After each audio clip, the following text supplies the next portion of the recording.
has Russia rolled out some scary new drone technology against Ukraine? Plus, is the winter finally taking a toll on the forces in combat? I'm Paul, U.S. Army combat veteran. It's November 26th, 2023. This is your daily Ukraine update. Let's get into it. Okay, first taking a look at the control map, you can see here there's actually a lot of minor changes to the front lines, right? First off, this fighting in and around Ivanivka, you can see here that Ukrainian forces, right, reportedly retaking some of these positions, but then now they're listed as contested again. Once again, as always, with the northern front, take it with a grain of salt. These are probably pretty light concentrations of troops without, I think the chances of any of this turning into some sort of major breakthrough are limited. Now, fighting is continuing in a huge number of locations across the front line. You can see here Kromove fighting intensifying deeper into the front line, but no one's really changed hands yet. Novo Kalinova, this is in the northern area of Avdiivka. You can see very, very, very, very, very, very minor changes. But again, indicative of the fact that Russia hasn't quite loosened its grip on any of this. Significantly, I say this in quotation marks, the southern area of Avdiivka, you're seeing some, again, really incremental progress here. A little bit of Russian control, a few acres maybe, east of these water obstacles here, these reservoirs. Again, I'm sort of surprised Ukraine is defending these at all, given the situation in Avdiivka. I think it would make more sense to simply try to force the Russians onto the east side of these and hold the west side, right? That way, Russian forces, they're not going to swim across, right? They'll have to concentrate their forces into these narrow areas. And of course, Russian forces, after expending massive resources in Avdiivka, are advancing 1 1/2 buildings. So not exactly a stunning reversal by any stretch of the imagination. Of course, you've also got, again, some very limited fighting near Vodiane. This is, of course, in the southern front here, but literally it's so minor that it doesn't even appear fully on the map. Now, what's interesting, again, is that there's no updates on this Kherson bridgehead, which itself is kind of the question mark of the war. Ukrainian forces seem like they have dug in and are not going to be pushed out, but without a stable bridgehead, a pontoon bridge, or the ability to move logistics across this river at large scale, it just doesn't seem possible for Ukrainian forces to get the kind of heavy artillery, literally and figuratively, that they're going to need to really push Russian forces back. So while they've tied down an absolutely tremendous amount of Russian forces, it's just not clear that this will turn into some sort of major breakthrough.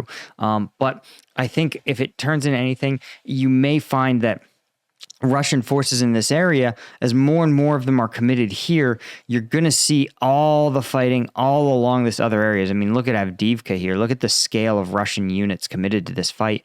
You're just going to see all this fighting become more anemic. And that's exactly what we have seen. Russian forces in Avdiivka, I mean, the proof is in the pudding. We're seeing absolutely comically small gains for Russia's massive offensive effort. You're seeing just slight blips in fighting. A few acres is all that Russia can take at any one time because their forces are stretched so thin and they're so anemic. Guys, if you are like me, you're going to have to deal with 400 million questions from filthy casuals who haven't been following the Ukraine war at every holiday party and every dinner. So if you need the energy to deal with that, I've got the solution. It's Strike Gum. Strike Gum is, of course, a veteran-owned company, namely this veteran right here, but it's manufactured right here in the USA in a facility in Denver. We have found a way to create a custom formulation in which we've concentrated 90 milligrams of caffeine, that's as much as a Red Bull or an Amp Energy, into one piece of gum. It contains 0 sugar, 15 calories a piece, and of course, is a refreshing mint flavor instead of whatever weird grossness energy drinks taste like. Best of all, right? 50% of the profits from this first production run are going to support charities who aid Ukrainian civilians who've been injured or displaced in the conflict. And here's the best part. The tray, right? If it's the equivalent of 75 energy drinks. So the math works out to like 90 cents a piece. Way cheaper than any Red Bull. And if you add in the Black Friday discount, which is promo code Black Friday, link is in the description or the pinned comment, that's going to give you 25% off orders over $70. So if you're going to order or reorder, now is definitely the time to do it. And if you want, you'll be able to say that you are supporting Ukraine and getting the best energy boost you can. Anyway, check us out, strikegum.com. Promo code Black Friday. It's good until Sunday night, so you're still got another day here.